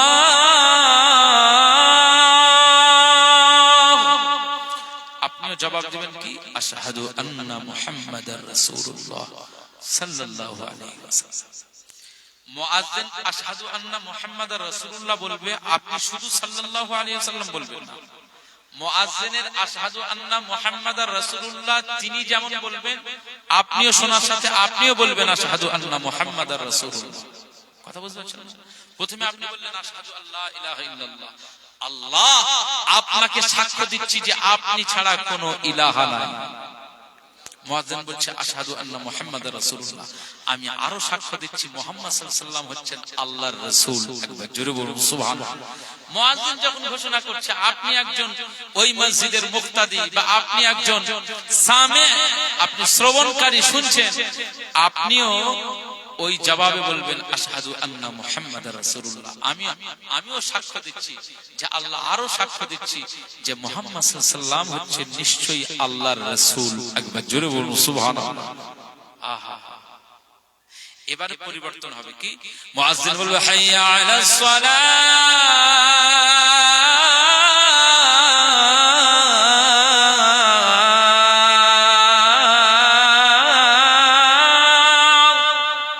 যখন মুয়াজ্জিন বলবে তখন আমার এই জায়গাটায় পরিবর্তন হবে, লা হাওলা ওয়ালা কুওয়াতা ইল্লা বিল্লাহ।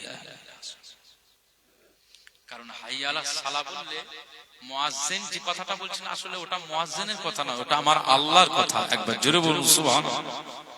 হাইয়া আলাস সালাহ, আপনি নামাজের জন্য চলে আসেন, মুদিখানার ব্যবসা করছেন চলে আসেন নামাজের জন্য, আপনি ক্ষেত নিড়াচ্ছেন চলে আসেন আল্লাহর নামাজের জন্য, আপনি ব্যবসা করছেন চলে আসেন হাইয়া আলাস সালাহ, নামাজের সময় হয়ে গেছে চলে আসেন, আল্লাহ বলছেন চলে আসেন। আপনি কাঁথা আপনি সেলাই করছেন, আপনি সেলাইটা বন্ধ করেন হাইয়া আলাস সালাহ, এবারে নামাজের জায়গা দাঁড়িয়ে যান। আপনি যাই করছেন সেই জায়গা থেকে আল্লাহ বলছেন আমি স্মরণ করিয়ে দিচ্ছি, আপনি এবারে আসেন হাইয়া আলাস সালাহ, আল্লাহর জন্য একটু সিজদা দেন, আল্লাহর জন্য একটু নামাজে দাঁড়িয়ে যান। একবার জোরে বলুন সুবহানাল্লাহ। আপনি যদি এই জায়গাটা জিজ্ঞেস করেন আল্লাহ নামাজ আদা করলে কি হবে, সালাত আদা করলে কি হবে, তো আমার আল্লাহর পক্ষ থেকে এবার জবাব মুয়াজ্জিনই বলছে হাইয়া আলাল ফালাহ,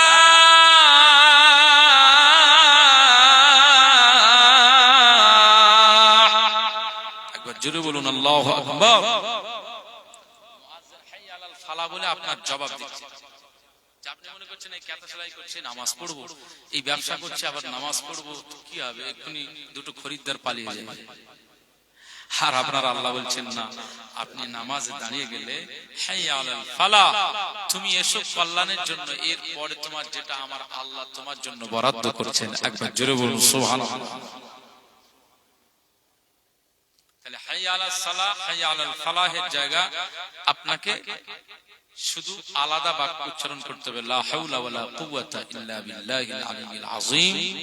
আল্লাহর কাছে পানাহ চেয়ে নেওয়া যে আল্লাহ শয়তান আমাকে ধোঁকা দিবে, সেজন্য আমি এটা পড়ে নিচ্ছি, আপনি শয়তানের এই ওয়াসওয়াসা থেকে আমাকে হেফাজত করে আল্লাহ আপনার মুসাল্লায় দাঁড় করিয়ে দেবেন, একবার জোরে বলুন সুবহানাল্লাহ। আল্লাহু আকবার, আল্লাহু আকবার, লা ইলাহা ইল্লাল্লাহ। এটা আপনি আযানের জবাবে বলার পরে পরেই এবার কি করবেন, শেষ হয়ে গেল আযান, এবার কি করবেন, আল্লাহুম্মা সাল্লি আলা সাইয়্যিদিনা মুহাম্মাদিন নাবিয়্যিল উম্মি ওয়া আলিহি ওয়া সাহবিহি ওয়া বারিক ওয়া সাল্লিম। একটু দরুদ পড়ে নেবেন, যে কোনো আপনার জানা দরুদ পড়ে নিয়ে, আল্লাহুম্মা রাব্বা হাযিহিদ দাওয়াতিত তাম্মা ওয়াস সালিফুল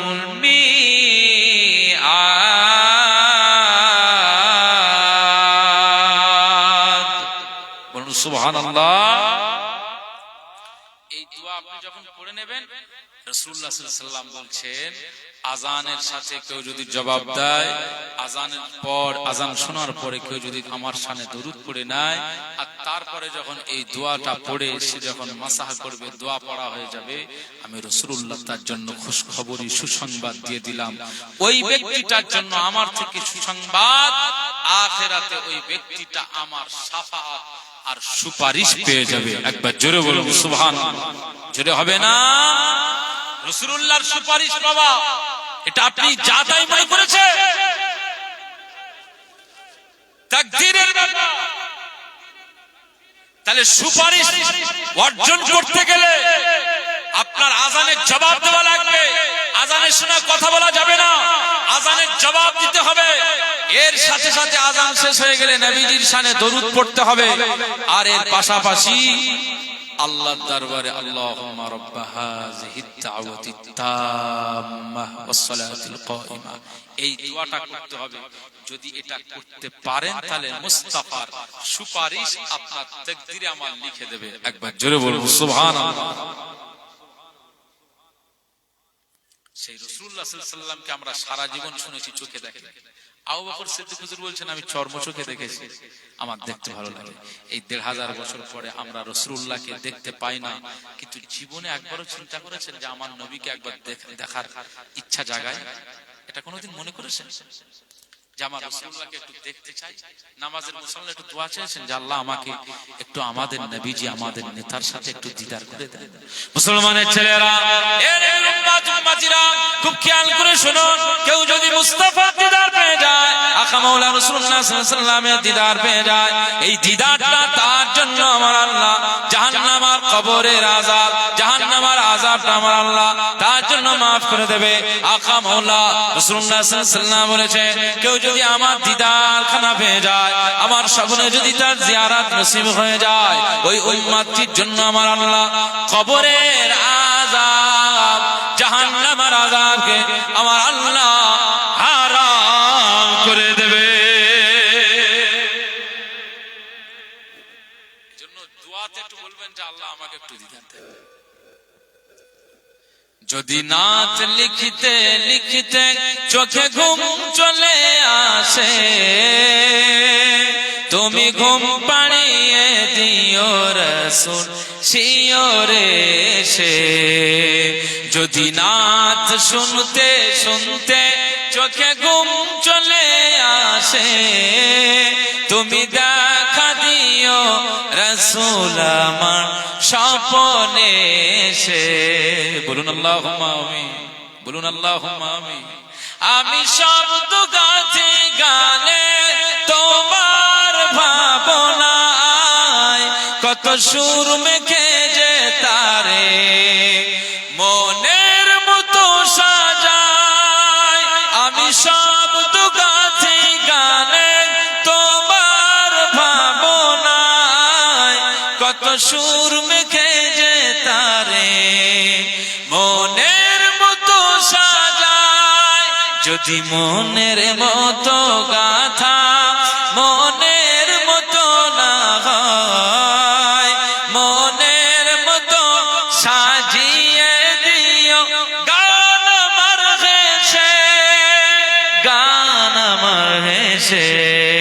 যদি নাত লিখতে লিখতে চোখে ঘুম চলে আসে, তুমি ঘুম পাড়িয়ে দিও রাসূল শিয়রে এসে। যদি নাত গাইতে গাইতে চোখে ঘুম চলে আসে, তুমি দেখা দিও রাসূল আমার স্বপ্নে এসে। তুমি ঘুম পাড়িয়ে দিও রাসূল শিয়রে এসে। কবুলে খার ফাঁকে যদি ডাকে তোমায় হৃদয়, তুমি নূর মদিনা ছাড়ি আসবে কি গো নিশ্চয়। বলবি না সুবহানাল্লাহ? যেটা হবে না। কবুলে খার ফাঁকে যদি ডাকে তোমায় হৃদয়, তুমি নূর মদিনা ছাড়ি আসবে কি গো নিশ্চয়। যদি রাখো সত্যি সত্যি চরণ পাপীর ঘরে, জীবন কাটিয়ে দিব তার ছাপের চারিপাশে, ছাপের চারিপাশে। যদি নাত লিখতে লিখতে চোখে ঘুম চলে আসে, তুমি ঘুম পাড়িয়ে দিও রাসূল শিয়রে এসে। যদি নাত শুনতে শুনতে চোখে ঘুম চলে আসে, তুমি দেখা দিও রাসূল আমার স্বপ্নে এসে।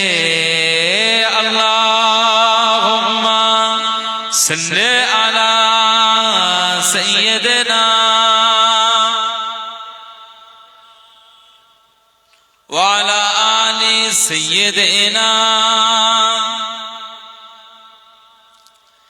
লিখে এই ভাবনায় আহমদ গজল নাতে পাক হয় আসবে ভাঙা ঘরে, নয় পড়বে তোমার ডাক। বলবেন না আল্লাহুম্মা আমিন? যেটা হবে না আল্লাহুম্মা আমিন। কখন আপনার ঘরে আল্লাহ রাসূল আপনার স্বপ্নের দিদার আমার আল্লাহ ঘটিয়ে দিতে পারেন, আবার কখনো কি হবে যে দিদার হলো না, আমার আল্লাহ আপনাকে মদিনায় নূর নবীজির রওজার কিনারায় দাঁড় করিয়ে দিবে। একবার জোরে বলুন সুবহানাল্লাহ। যে কোনো একটা হোক, আল্লাহ রাসূলের দিদার হোক আর না হয় রাসূলুল্লাহর রওজার কিনারায় দাঁড়িয়ে দিবে।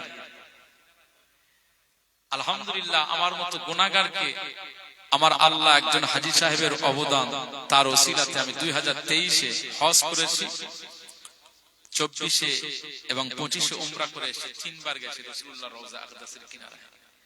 রাসূলুল্লাহর রওজা আকদাসের কিনারা দেখলাম, এখন শুধু মনে হচ্ছে কিনারায় দেখলাম, রওজার কিনারা দাঁড়িয়ে সালাম দিতে পারলাম, এখন শুধু মনে হয় ইয়া রাসূলুল্লাহ ইয়া হাবিবাল্লাহ, জীবনে যদি স্বপ্নের ভিতরে একবার আপনার দিদার খানা পেয়ে যেতাম তো জীবনটা ধন্য হয়ে যেত। আল্লাহ যেন জীবনে এরকম স্বাদ আমার আল্লাহ আমাকে যেমন আপনাদের সবাইকে আমার আল্লাহ পূরণ করে দেয়। বলুন আল্লাহুম্মা। লিখে এই ভাবনায় আহমদ গজল নাতে পাক হয় আসবে ভাঙা ঘরে, নয় পড়বে তোমার ডাক। যোগ্যতার বেগান দশা তবু কিসের হতাশা, তারা আশা ভরসা তুমি, তোমায় ভালোবাসে, তোমায় ভালোবাসে। যদি নাত লিখতে লিখতে চোখে ঘুম চলে আসে, তুমি ঘুম পাড়িয়ে রাসূল শিয়রে এসে, যদি নাত শুনতে শুনতে চোখে ঘুম চলে আসে, তুমি দেখা দিও রাসূল আমার স্বপ্নে এসে।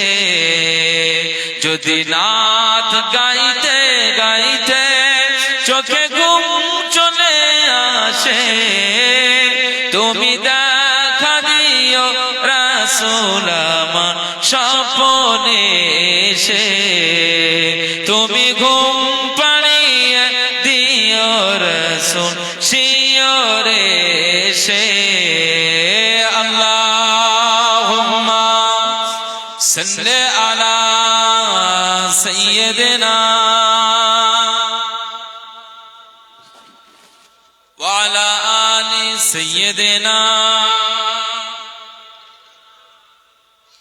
আমার দিনদার ইমানদার ভাইরা, নেককার আল্লাহওয়ালা বাবাজিরা, আমার মুরব্বী চাচাজিরা, মনে রাখতে হবে আমার আল্লাহ দুনিয়ার জমিনে এই মানুষকে শুধু ঠিক করার জন্য, সঠিক পথ দেখানোর জন্য, সঠিক রাস্তা আর সিরাতে মুস্তাকিমের পথে চালিত করানোর জন্য আমার আল্লাহ যুগে যুগে যুগে যুগে অসংখ্য নবীদের পাঠিয়েছেন। নবী আদম আলাইহিস সালাম থেকে আর রাসূলুল্লাহ পর্যন্ত লক্ষাধিক নবী পয়গম্বর দিগকে আমার আল্লাহ পাঠিয়েছিলেন।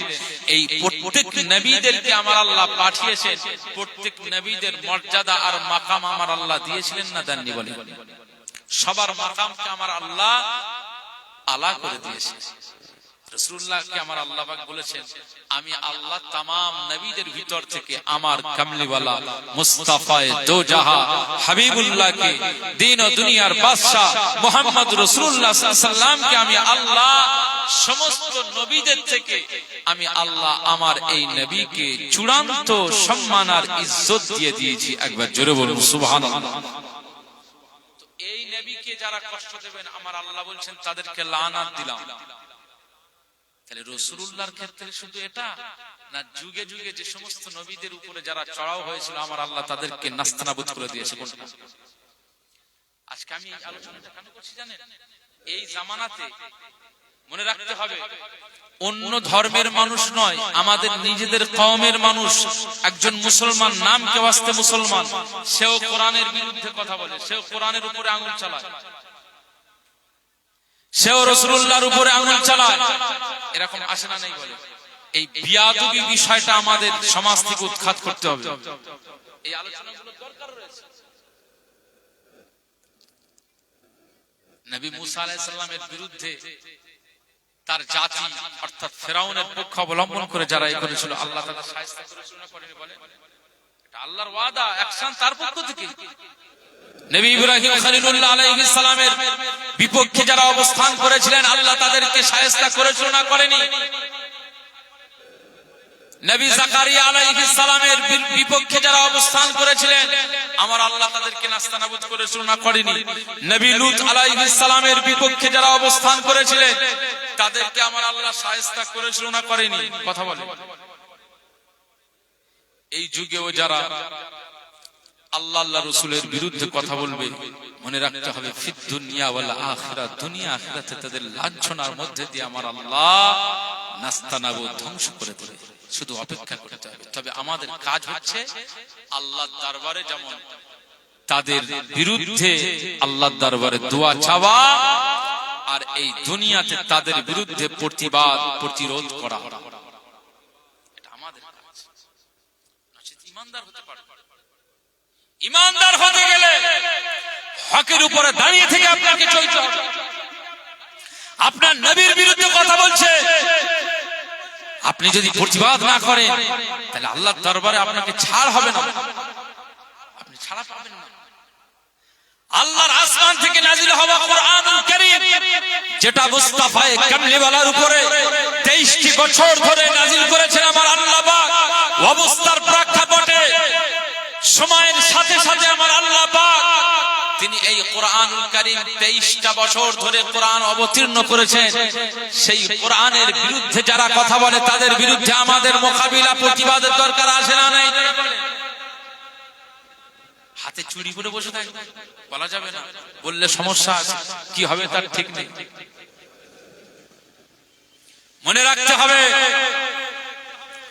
এই দেশে আমাদেরকে মুসলমানদেরকে এই দেশে এক শ্রেণীর ষড়যন্ত্রকারীরা অপপ্রচারকারীরা এবং হিংসুকেরা তারা ঘৃণ্য কাজ করতে চাইছে। তারা মনে করছে যে আমরা মুসলমানদেরকে এই দেশে রাখবো না, মুসলমানদেরকে এখান থেকে তাড়িয়ে দেব, মুসলমানদের এখান থেকে হটিয়ে দেব, ইসলাম নিভিয়ে দেব, মুসলমানদেরকে যে কোনো ভাবেই আমরা নিভিয়ে দেব।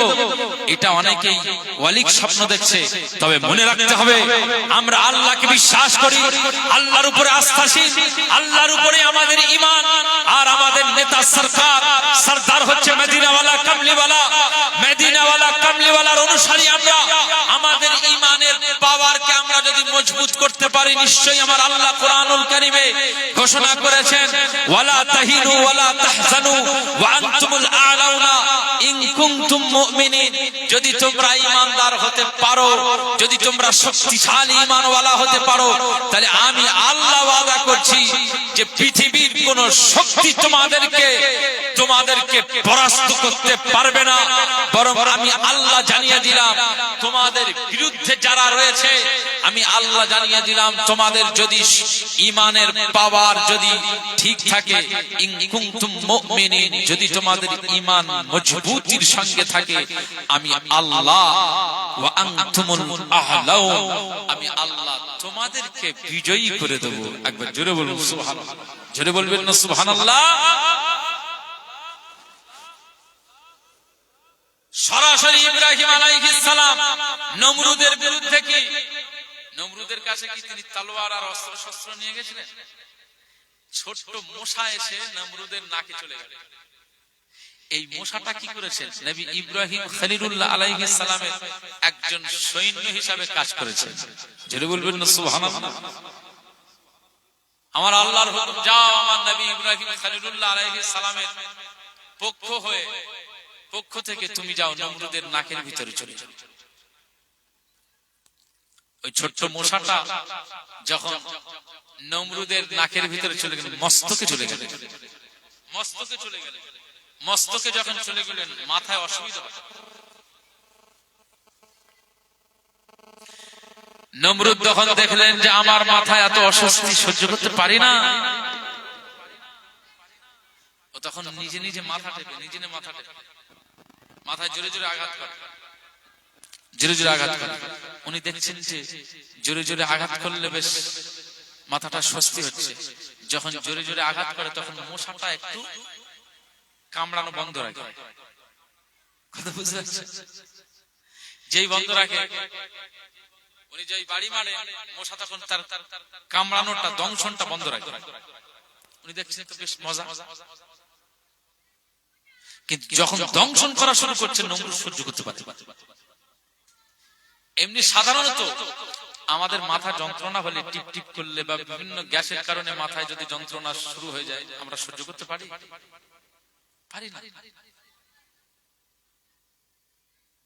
মুসলমানের ছেলেরা, হে নবীর উম্মত উম্মতিরা, খুব খেয়াল করে শুনুন। আল্লাহর নবীর বিরুদ্ধে চারণ করেছিল আল্লাহর নবীর দুশমন ইব্রাহিম খলিলুল্লাহ আলাইহিস সালামের দুশমন নমরুদ, যিনি যে খোদা বলে দাবি করেছিল, যে নিজেকে খোদা বলে দাবি করেছিল। এই নমরুদকে আমার আল্লাহ কিভাবে শায়েস্তা করেছিলেন, ইতিহাসগুলো, এই ইতিহাসের পৃষ্ঠায় লেখা রয়েছে। এগুলো গল্প, বানোয়াট কথা নয়। গোপাল ভাঁড়ের গল্প পড়বেন তো বানোয়াট অনেক কিছু পেয়ে যাবেন। না না না, এগুলো গল্প কথা নয়, এগুলো বানোয়াট কথা নয়। আবার আল্লাহ পাক কিছু কিছু তার কুদরতকে প্রকাশ করেন দুনিয়ার মানুষকে শিক্ষা দেওয়ার জন্য, দুনিয়ার মানুষকে উপদেশ দেওয়ার জন্য। আবার আল্লাহ পাক নমরুদকে কিভাবে শায়েস্তা করেছেন। ছোট্ট মশা নাকের ভিতর দিয়ে মস্তকে চলে যায়, মস্তকে দংশন করে। মস্তকে যখন দংশন করে, নমরুদ সহ্য করতে পারে না, নমরুদ সহ্য করতে পারে না। ও তখন চিন্তা করলো মাথায় একটু বাড়ি দেয়। বাড়ি যখন দেওয়া হয়, তখন মাথার ভিতরের ওই মশাটা দংশন বন্ধ করে দেয়। তখন একটু স্বস্তি পায়। না না না, যখন স্বস্তি পায় তখন মনে করলো আর মনে হয় যন্ত্রণা হবে না। আবার কিছুক্ষণ পরে ওই মশা আবার দংশন শুরু করে দেয়। না, নমরুদ সহ্য করতে পারে না। নমরুদ যখন সহ্য করতে পারে না, নমরুদ তখন কি করে, তার সেনা সামন্তদেরকে বলে, তার খাদেমদেরকে বলে যে আমার কাছে আমার খাদেম যে রয়েছে এদিকে এসো, এদিকে এসো, আমার মাথাটা একটু আঘাত করো। মাথা আঘাত করা হয়, দংশন কমিয়ে দেয়, দংশন বন্ধ হয়ে যায়, নমরুদ স্বস্তি পেয়ে যায়। উনি মনে করেন, ও মনে করে যে আমার এবারে মনে হয় মাথার যন্ত্রণা বন্ধ হয়ে গেছে। না, তা সে বললো খাদেম চলে যাও, আমার মনে আর যন্ত্রণা হবে না, আমার ভিতরে কষ্টটা আর হবে না। খাদেম আবার চলে যায়। নমরুদ যখন খাদেম চলে যায়, মূসা আবার দংশন শুরু করে দেয়। মূসা যখন আবার দংশন শুরু করে দেয়, নমরুদ এই কষ্ট আর সহ্য করতে পারে না, যন্ত্রণা সহ্য করতে পারে না। তখন ওই খাদেমকে আবার ডাকে, এ আমার খাদেম চলে এসো। খাদেম আবার চলে আসে। নমরুদ বলে আমার মাথায় বাড়ি দাও, আর খাদেম বলে আমি মাথায় আঘাত করে করে যেই আঘাত করে মূসার দংশনটা বন্ধ করে দেয়। যেই দংশন বন্ধ করে দেয়, তখন নমরুদ বলে বন্ধ করে দাও, আমার আর আঘাত করতে হবে না। কিন্তু মনে রাখতে হবে, যেই খাদেম জুতোটা খড়মটা সরিয়ে নেয়, মূসা আবার দংশন শুরু করে দেয়। নমরুদ বলে আবার খড়ম বাড়ি মারো, আবার বাড়ি মারা হয়। আবার যখন বাড়ি মারা হয়, মূসা আবার দংশনটা বন্ধ করে দেয়। এভাবে কিছু সময়, একদিন, 2 দিন, 3 দিন এভাবে পার হয়ে যায়। আর খাদেম তার খড়ম দিয়ে মাথা আঘাত করতে থাকে, আঘাত করতে থাকে, আঘাত করে মৃত্যু দেওয়া হবে না। মূসা তুই ছাড়বি না। আমার আল্লাহ পাক মূসার এত বুদ্ধি দিয়ে দিয়েছে। মূসা আমার নবী ইব্রাহিম খলিলুল্লাহ আলাইহিস সালামের পক্ষ থেকে অন্তত জিহাদের কাজটা করেছে, একটা বড় মুজাহিদের কাজ করেছে, একটা পালোয়ানের কাজ করেছে। শুধু মস্তকে চলে গেল, আর এই মস্তকে যাওয়ার পরে মাঝে মধ্যে একটু মজা নেয়, দংশন করে আর খড়ম চালায়, খড়ম বাড়ি খায়। মূসা মনে মনে হাসে, আজ কি জ্বালায় পড়ে গেলে। না না, তুই নমরুদ খোদাই দাবি করবি, তুই আজকে আমার আল্লাহ পাকের খলিল নবী ইব্রাহিম আলাইহিস সালামকে আগুনে ফেলবে। আজ মজা দেখ, আজ মজা দেখ। এ নবীর উম্মত উম্মতিরা, খুব খেয়াল করে শুনুন, এই পর্যায়ে দেখতে পাওয়া যায় এমন একটা সময় মূসা দংশন বন্ধ করে না, নমরুদ সহ্য করতে পারে না। মূসা দংশন বন্ধ করে না, নমরুদ সহ্য করতে পারে না। এই সময় খাদেমকে লক্ষ্য করে বলে, যতক্ষণ আমার যন্ত্রণা না বন্ধ হয় ততক্ষণ খড়ম চালিয়ে যা, খড়ম চালিয়ে যা, খড়ম চালিয়ে যা। যখন আঘাত করে, আঘাতটার পছন্দ হয় না, এবার বলে আমার দংশন আগের থেকে আরো জানো, আমার যন্ত্রণা আগের থেকে আরো বেড়ে গেছে। এই যন্ত্রণা কমানোর জন্য যেভাবে আঘাত করছিলে, এটা এই আঘাতটা হালকার উপর দিয়ে হচ্ছিল, এবার বেশি জোরে জোরে আঘাত করো, বেশি জোরে জোরে আঘাত করো। জোরে না আঘাত করলে আমার এই যন্ত্রণা মনে হয় ঠান্ডা হবে না। খুব খেয়াল করে শুনুন, খাদেম বলেন আমি তো এই সুযোগের অপেক্ষায় ছিলাম, তোমার হালকা হালকা দিচ্ছিলাম, এবার একটু বেশি জোরে জোরে পড়বে। এটা তো আমার কাছে একটা বড় আনন্দের বিষয়। জমিনের উপরে তুমি খোদাই দাবি করবে। না না না না, আজকে খাদেম আর জোরে জোরে জোরে জোরে তার মাথায় খড়ম চালায়, আর খড়ম চালাতে চালাতে এমন একটা সময় চলে আসে, তার খড়মের আঘাতে মাথা ফেটে চৌচির হয়ে যায়। বলবেন না সুবহানাল্লাহ।